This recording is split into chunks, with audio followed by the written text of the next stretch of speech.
देखा आपने कि किस तरह के हालात हैं और खास तौर से निचले इलाकों में पानी अभी भी भरा हुआ है। आगे बढ़ेंगे, बात करेंगे राजनीति के बारे में, क्योंकि शरद पवार के सियासी रुख को लेकर महाराष्ट्र में सस्पेंस अभी भी बना हुआ है। विधानसभा में शरद पवार और एकनाथ शिंदे की 15 मिनट की मुलाकात ने महाविकास अघाड़ी इंडिया गठबंधन की नींदें उड़ा दी हैं। जहां एनसीपी शरद गोटे इस मुलाकात को सियासी शिष्टाचार बता रही हैं, तो शिवसेना के कई नेता कह रहे हैं कि अगर शरद पवार एनडीए में शामिल होंगे तो उनके अनुभव का लाभ मिलेगा।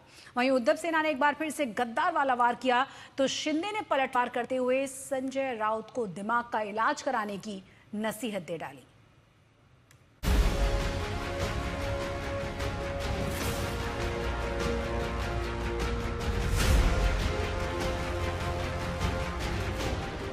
महाराष्ट्र की सियासत में पिछले कुछ दिनों से शरद पवार के सियासी रुख को लेकर कई अटकलें लगाई जा रही हैं।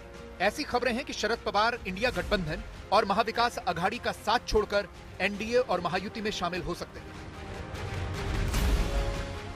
ये चर्चा तब और तेज हो गई जब शरद पवार अचानक महाराष्ट्र विधानसभा पहुंचे और उन्होंने शिवसेना प्रमुख एकनाथ शिंदे से मुलाकात की। पवार और शिंदे की मुलाकात महाविकास अघाड़ी को रास नहीं आई, लेकिन एनसीपी शरद गुट कह रहा है कि दूसरे दल के नेताओं से मिलना जुलना तो महाराष्ट्र की संस्कृति रही है।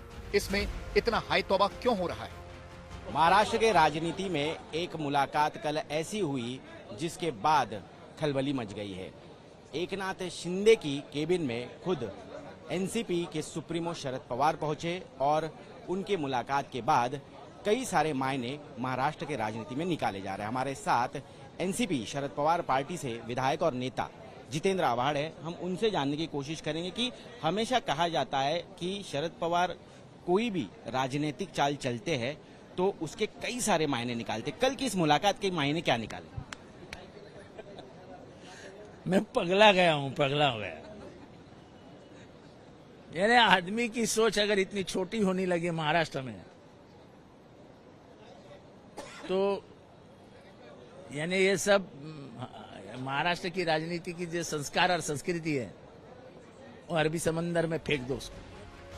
जहां पवार के खेमे ने इसे महाराष्ट्र कर्नाटक सीमा विवाद पर एक उच्च स्तरीय बैठक के बाद हुई महज एक इत्तेफाक वाली मुलाकात बताया है, वहीं इस हाई प्रोफाइल मुलाकात ने विपक्षी गठबंधन के भीतर खासकर उद्धव ठाकरे के नेतृत्व वाली शिवसेना यूबीटी के साथ अंदरूनी मतभेदों को उजागर कर दिया है।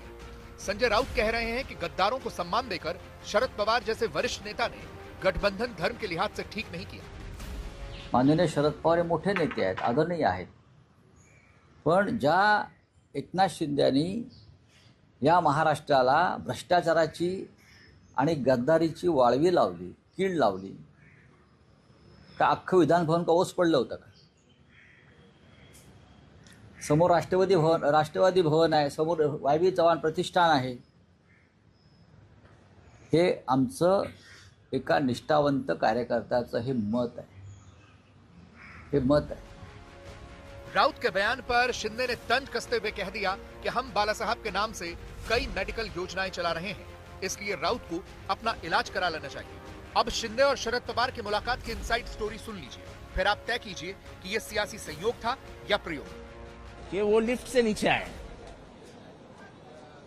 वो लिफ्ट से नीचे आए, दो केबिन है, एक राइट में जाइए और एक लेफ्ट में जाइए।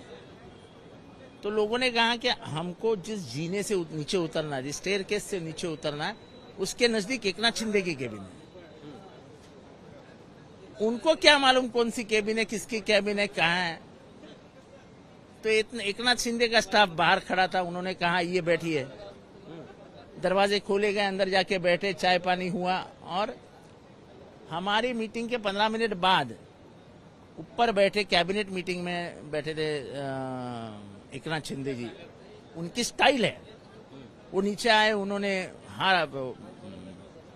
शॉल निकाली, पहनाई और उन्होंने कहा शरद पवार जी से कि मेरी कैबिनेट मीटिंग चालू है, मैं जाऊं।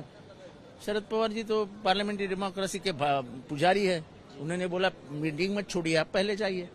खत्म हुई मुलाकात। कांग्रेस कह रही है कि बीजेपी और उसके सहयोगी दल अंग्रेजों से भी ज्यादा विस्तारवादी नीति अपना रहे हैं।